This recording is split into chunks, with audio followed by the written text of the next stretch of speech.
Based in the Celtic folklore of Ireland and Wales, the pucker, spelt under many different variations, is said to be the bringer of your fortune, be it for good or bad. Put into the category of both shape-shifting goblins, mischievous rabbits, and fairies, stories of these interesting beings have also been depicted as goats, horses, and even an old man. Traditionally, the pucker is seen with a dark, sleek fur and luminescent golden eyes. Considered to be one of the most ancient fairy-type creatures, stories tell of elderly generations taking counsel from the pucker on the top of hills. Before Halloween as we know it today, the pagan festival of Samhain, which dates all the way back before the time of Christ, was a festival to mark the end of summer. The Ghoulish colony calendar dates back to the 1st century BC, with the month of Samhain likely being related to the word Samhain, and includes the word for summer in the Ghoulish tongue.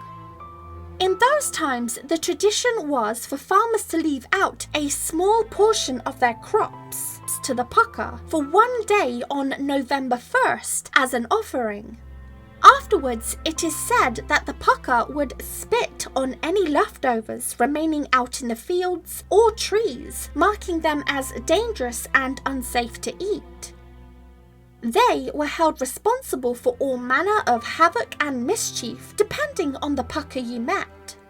From terrorizing the countryside to pushing themselves between the legs of a drunk or sober victim and taking them for a wild night through the trees and fields. Apparently, the pucker didn't care if the person they tormented was king or commoner.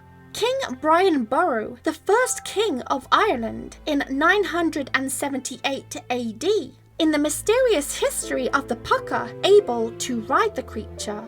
According to the story told, he took 3 hairs from the tail of a pucker and wove a bridle, enabling him to take control. King Burrow then proceeded to ride the pucker until the being collapsed from exhaustion. Refusing to dismount, the king made the creature promise to never torment Christians again and do no harm to an Irishman unless he was drunk or up to no good. In some of the legends of the pucker, silver seems to be of an annoyance to the being, as described in the tale of a man in the Wicklow county of Ireland. The man supposedly dug his silver spurs into the being as he rode it and was bucked off, angering the pucker. An unwise decision, as pucker are known for holding grudges for generations, waiting outside farmers' houses, making demands to be ridden. Should he refuse, the pucker would go about destroying the farmer's home and crops for a lifetime to come. There are many places in Ireland which have a history associated with the pucker, such as Cork, where there are 2 sites named Curragh Pucka, also known as Pucka's Rock. The county of Fermanagh is surrounded by beautiful green rolling hills like much of Ireland, but this county has Mount Binlochlan, also known as the Mountain of the Speaking Horse. The pucker is an entity Ireland keeps close to its heart. Every year in Killorglin, a 3-day fair is held in the pucker's honour, called the Puck Fair. The event can be traced back to 1613, where a wild goat is crowned king of the town by the Queen of Puck, who is traditionally a young school-age girl, where people can enjoy trade stalls, food and games, then marking the end of the fair with a firework display. To have such an old tradition as the one held in Killorglin in our time is really fascinating because it crosses over centuries into the modern world, where there's not a lot of myth and magic left.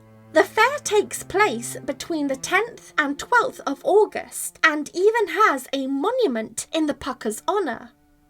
Thank you so much for joining me today. Let me know what you think of the mysterious fun pucker, if you can call him fun. Also, if you have a subject, creature or missing person you'd like me to cover, you can find my email and social media accounts in the description box below.